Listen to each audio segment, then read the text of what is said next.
बिस्मिल्लाहिर्रहमानिर्रहीम। जी जी जी। मैं ये दूसरी बार टंडोवाला आ रहा हूँ जब से ये फ्लड की सिचुएशन हुई है। आज से 15 दिन पहले भी आया था और कल मैं यहाँ था ठट्टा सुजावल मती टंडोवाला थाना पर हैदराबाद तक इंडस्ट्रियल दौरा किया। आज मैंने भी शुरू किया है। टंडोवाला यार आया हूँ, आगे मैंने इनको खास और उमरकोट जाना है।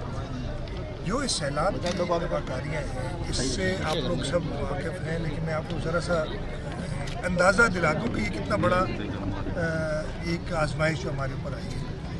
तकरीबन 1100 मिलीमीटर बारिश, ये मैं नहीं कह रहा हूँ, महकमा मौसमियात कहती है कि 1100 मिलीमीटर बारिश पूरे सिंध में पड़ी है। इसको अगर आप सिंध के एरिया से डिवाइड करें और पानी का हजम निकालें, यानी क्वांटिटी वॉल्यूम निकालें कि कितना पानी था, तो ये तकरीबन 130 मिलियन एकड़ फीट बनता है।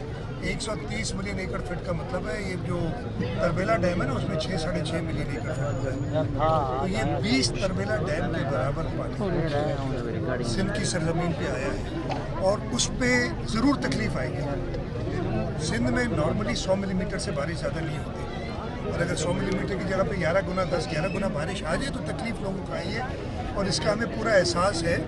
इस पूरी तकलीफ में हुकूमत सिंध, हमारे सारे गुजरा, हमारे सारे जिया बादशाह मेरे साथ में, काफ़ी साथ दोनों इस हल्के के MPAs हैं, ये लोग आप लोग के इधर मौजूद रहे हैं। लोगों को तकलीफ़ें जहाँ जाऊँगा ये ज़रूर शिकायत होगी कि जी हमें नहीं मिला। इधर जो मैं किसी को बता के किसी टेंट में नहीं गया हूँ, आप लोगों को मैंने रोक दिया था। मैं अपनी मर्जी से जिस टेंट में जाना चाह रहा था गया हूँ।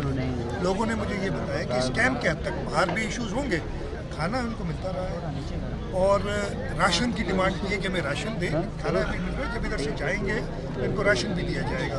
हमारी कोशिश इस वक्त ये है कि जल्द से जल्द इनके गाँव से, इनकी ज़मीनों से पानी निकाला जाए ताकि ये अपने गाँव में वापस जा सके।